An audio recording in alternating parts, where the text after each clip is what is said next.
ආයුබෝවන් සියලුම දෙනාට වාසනාවන්ත දවසක් වේවා. අද දවස ඔබට ප්‍රාර්ථනා ඉටු වෙන ධන වාසනාව උදා වෙන දවසක් වේවා.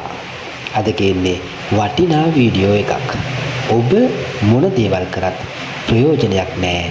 ඔබේ සිතුවිලි ඍණාත්මක නම් විශ්ව ශක්තිය වේවා, දෙවියන් පිළිබඳ හෝ වේවා, ඔබ මොනතරම් භක්තියෙන් විශ්වාසයෙන් කටයුතු කළත් එහි ප්‍රයෝජන ඔබට ලැබෙන්නේ නැහැ.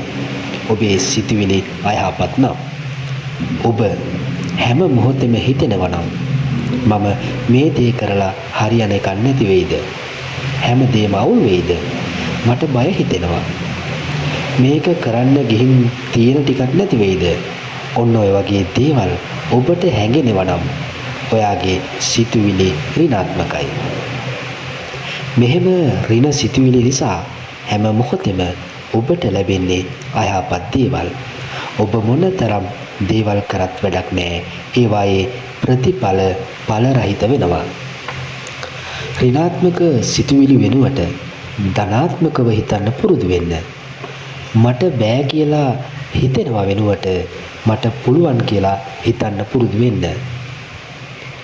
මට මොකක් හරි ප්‍රශ්නයක් වෙයිදෝ කියලා හිතනවා වෙනුවට මට හැමදේම හරියනවා කියලා හිතන්න පුරුදු වෙන්න. මුලදි ටිකක් අමාරු වෙයි. අමාරු වුණාට ටිකෙන් ටික පුරුදු වෙන්න ධනාත්මකව හිතන්න. ඔබටම වැටහෙවි ධනාත්මක සිතුවිලි වලට පුළුවන් ධනාත්මක සිතුවිලි වලට පණ දෙන්න කියලා. ඒ නිසා ටික දවසක් යනකොට ඔබේ ජීවිතේ ලස්සන දේවල් සිද්ධ වෙන්න පටන් ගනිවි. මම කියන්නේ දැන් නැති ඍණාත්මකව හිතුවා. අද මේ මොහොතේ ඉඳන් පටන් ගමු ධනාත්මකව හිතන්න. ඔබේ ජීවිතේ ධනාත්මක සිතුවිලි වලින් පුරවන්න. ඉතින් ඔන්න ඔබේ ජීවිතේ වාසනාවන්තම කාලයක් පටන් ගන්න දැන් තියෙන්නේ.